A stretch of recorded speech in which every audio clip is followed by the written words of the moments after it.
আমি আপনাকে মণ্ডলীতে আসার আমন্ত্রণ জানাই, কারণ আমি আপনার আত্মার জন্য চিন্তা করি। শুধু এই জীবনের জন্য নয়, আপনার অনন্ত জীবনের জন্য। আপনার জীবনে এমন একটি অংশ আছে যেখানে কেবল যিশুই পৌঁছাতে পারেন, কেবল তিনিই আরোগ্য দিতে পারেন, কেবল তিনি সত্যি করে পূর্ণতা দিতে পারেন। সবচেয়ে বড় কথা, আমি আপনাকে আমন্ত্রণ জানাই কারণ আমি আপনাকে ভালোবাসি এবং আমি চাই আপনি তাকে অনুভব করুন যিনি আপনাকেও অনেক ভালোবাসেন।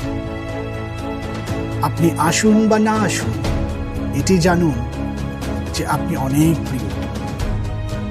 আপনার জন্য প্রার্থনা করা হয় এবং আমার পাশে আপনার জন্য সব সময় একটি স্থান থাকে।